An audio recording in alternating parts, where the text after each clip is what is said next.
I would say that the most important thing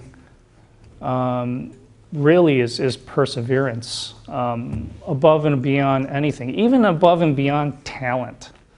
Because I know a lot of really talented filmmakers and cinematographers who just are not making it, cannot make it. And for whatever reason, you know, they feel like taking this job on this low budget movie is going to be beneath them and whatever. So, you know, they don't pursue those things. But the fact of the matter is, I mean, people always look at my resume and say, you know, you shot 60 movies that I've never even heard of. You know, why did you work on so many crappy movies and stuff? Well, because I kept working. This is my job. This is what I do for a living. This is what I do to pay my mortgage. And, you know, if I'm offered 3 crappy jobs, I'm going to take the least crappy of the 3.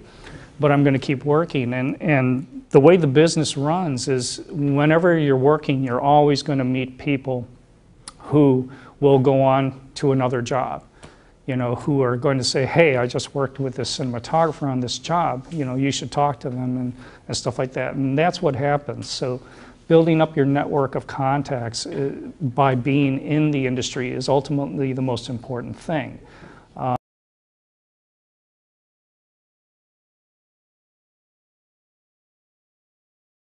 In college, I think, originally I thought I wanted to be an editor because I love putting together sequences, and I still do edit quite a bit, you know.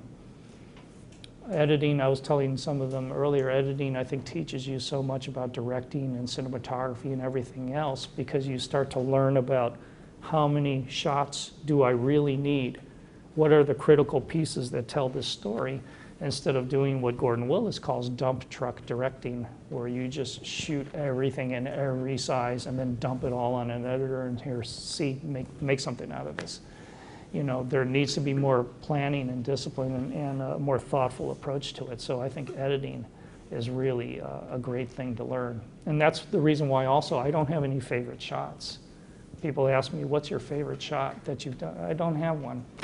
Because as soon as I finish something, I push a button in my head, it deletes everything, and then you start fresh. And you have to do that, because if you hold on to favorites, then you're dooming yourself to repeat those favorite shots over and over and over again, and you don't want to do that. That's like artistic death. So, you know, so editing is really important to me. But when I saw Days of Heaven,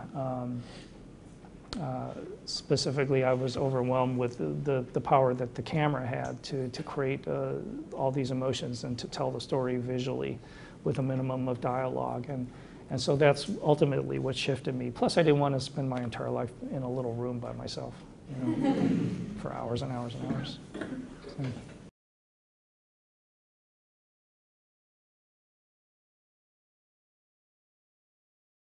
One of the things that you need to do if you're getting into this industry is to get a really well-rounded idea of who is in this industry and how the industry works. So I always encourage people to like volunteer at the ASC or the Academy, the Motion Picture Academy, to go to events specifically centered around things that maybe you don't even know about. I mean, the Science and Technology Council at the Motion Picture Academy puts on great presentations of stuff, and all those things give you access to information that you may not otherwise get even online, B, access to people who can firsthand guide you through that information, and C, puts you in an environment where you can potentially meet other people, you know, in the industry and form allegiances with.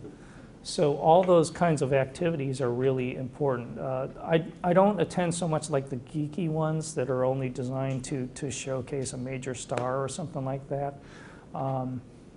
But you know, the other events I think are entirely valid. So the ASC Masterclass actually is something I'm glad that it's finally happening, because it's something we've talked about doing for years and years and years.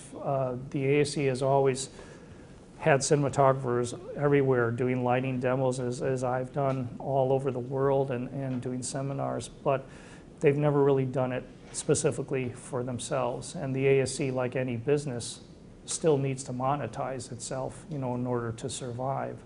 So This is, I think, an important step in that respect. Friends of the ASC, which is the subscription site that I started along with Darren Okada, is important because it enables more ASC cinematographers to do demos and stuff like that can be seen all over the world, as opposed to just traveling to Hollywood to the clubhouse, you know. So all these things are in motion because it helps, you know, get the message out and get the education out in ways that we hadn't done before.